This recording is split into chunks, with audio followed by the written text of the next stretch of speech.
Banking sector वैसे भी maximum time pressure में ही रहता है। ऊपर से कोविड का फॉल आ गया। कोविड के फॉल के आने की वजह से जनरल पब्लिक में फाइनेंशियल प्रॉब्लम होने लग गई। पब्लिक को ही तो डेफिनेटली बैंक्स को भी होने लग गए। उनके एनपीएस बढ़ने शुरू हो गए। किसी भी बैंक की अगर हम बात करें, छोटा बैंक हो या फिर बड़े बैंक, हमने जिसके भी अगर नंबर देखे क्वार्टर वन के या फिर इससे भी पहले, सभी में एनपीए बढ़े हुए थे। अब सवाल ये निकल के आता है, जो ये सिचुएशन आज बनी हुई है, जो हो गया वो तो हो गया, क्या ये हमेशा ऐसे ही रहेगा? पहला चीज। या दूसरी चीज, जो हम लॉन्ग टर्म इन्वेस्टिंग की हम बात करते हैं, वो बैंकिंग सेक्टर में खत्म हो जाएगी क्या, या फिर लोग नहीं करेंगे? ये हमें सोचना होगा। आज के इस वीडियो में हम बात करेंगे इंडसइंड बैंक के बारे में। क्या रहा इसकी स्टोरी, वो तो हम कुछ लोग तो जानते हैं, प्लस किस तरह से चीजें इसमें इंप्रूव हो रही है या फिर नहीं हो रही है, उसको जानने की कोशिश करेंगे। स्पेशली ये वीडियो होगा medium to long term investor के लिए। अगर आप उस टाइप के इन्वेस्टर हैं तो आपके लिए डेफिनेटली इंपॉर्टेंट होने वाला है। बाकी शॉर्ट टर्म वाले के लिए तो डेफिनेटली हम बात करेंगे चार्ट के ऊपर क्या रहेंगे लेवल्स एंड टारगेट। सबसे पहले फोकस करते हैं किस तरह से चीजें रही और क्या हो रहा है इंप्रूवमेंट। नेट इंटरेस्ट मार्जिन के ऊपर बात करें, जिसे हम बोलते हैं निम।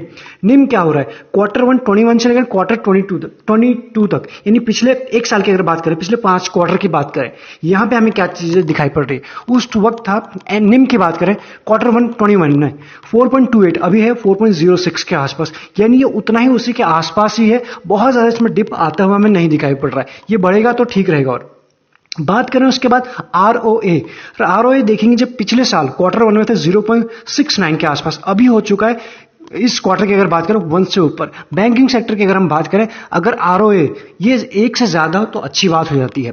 अगर हम बात करें उसके बाद, तो हमें समझ में क्या आ रहा है, यहां से आपको चीजें इंप्रूव होते हुए दिखाई पड़ रही है क्वार्टर ऑन क्वार्टर बेसिस पे।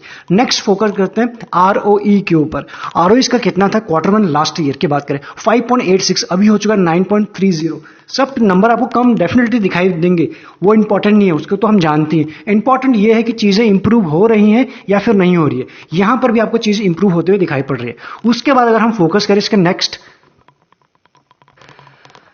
एनपीए के ऊपर, जिसे यहां पर आप देख सकते हो एनपीए क्या होता है। क्वार्टर 1 लास्ट ईयर 0.86 था, बढ़ चुका था 0.50 से ऊपर चला गया था। और अभी क्या हो, बीच में जब क्वार्टर 3 तक आते आते काफी कम हो चुका था। अगेन उसके बाद जब सेकंड वेव आई और उसका इफेक्ट फिर से दिखा, और यहां से फिर से आपको एनपीए बढ़ते हुए दिखाई पड़ रहा है। अगेन अपने पिछले क्वार्टर के आसपास आ चुका है 0.86 के आसपास।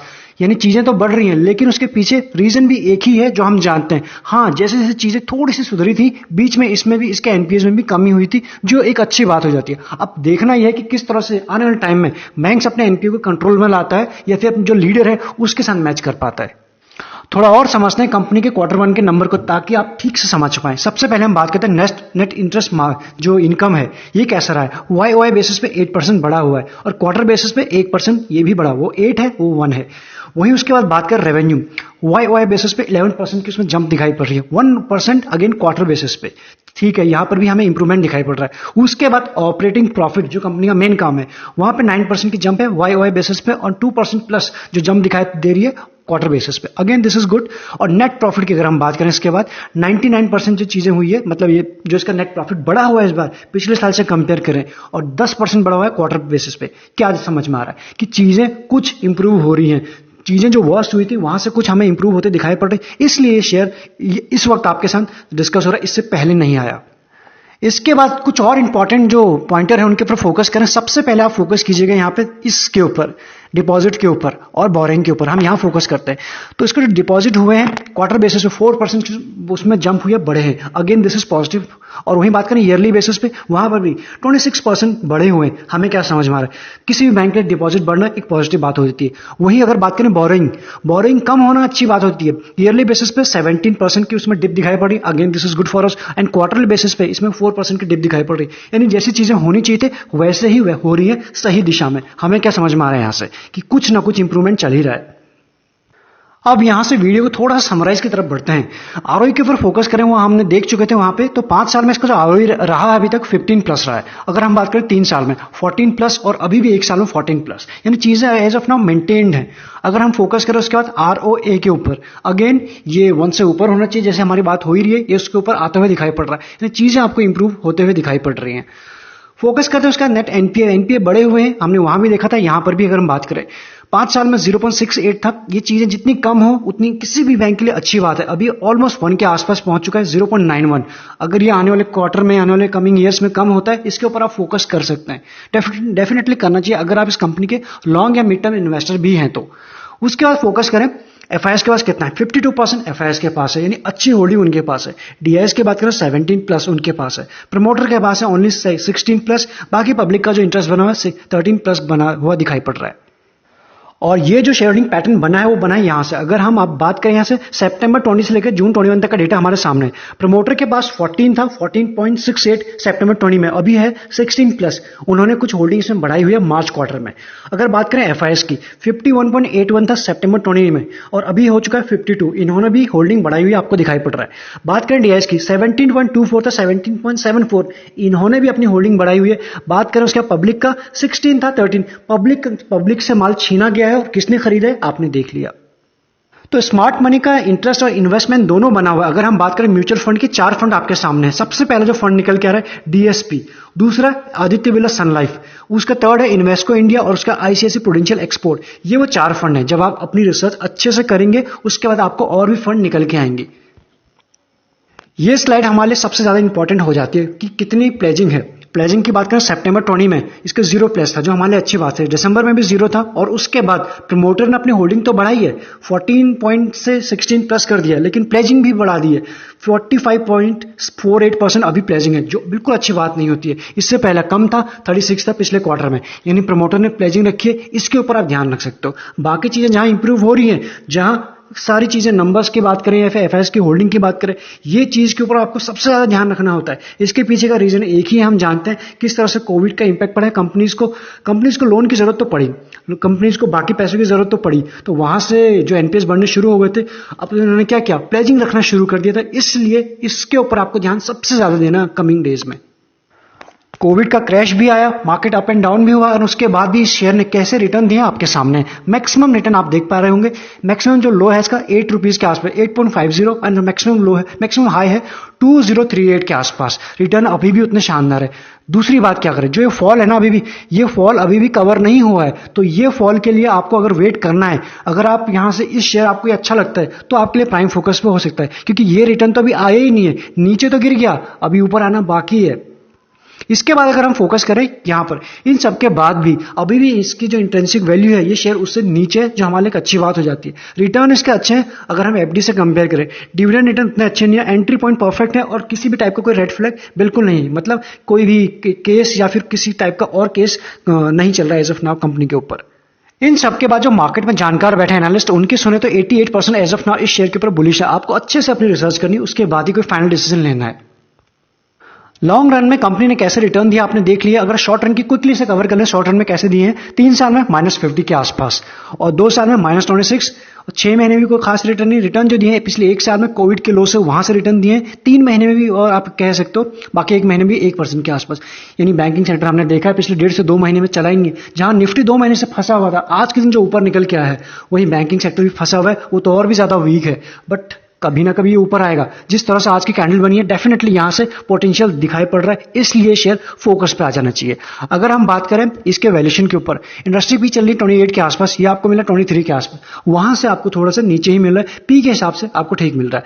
अगर हम बात करें इसकी डिलीवरी की, 45% आज के दिन हुई है, आप इसे गुड डिलीवरी कह सकते हो। बात करें ईपीएस की 43+ है, again this is good for us. Dividend yield इसका उतना खास है नहीं। इन सबके बाद इसके चार्ट को समझते हैं। चार्ट को समझेंगे वीकली से, तभी ठीक से समझ पाएंगे, ठीक से लेवल्स एंड टारगेट को समझ पाएंगे। अगर चार्ट को हम समझे, अगर अभी तक आप प्राइवेट चैनल का पार्ट नहीं बने ना, डिस्क्रिप्शन में लिंक्स प्लस प्रोसेस सब कुछ लिखा हुआ है। प्राइवेट चैनल पर हम रेगुलर बेसिस पे रियल टाइम पे जो भी हमारे ट्रेड होते हैं, पर्सनल ट्रेड, वो शेयर करते हैं। तो अगर आपके लिए आपको लगता है यूजफुल, आप उसका पार्ट बन सकते हैं।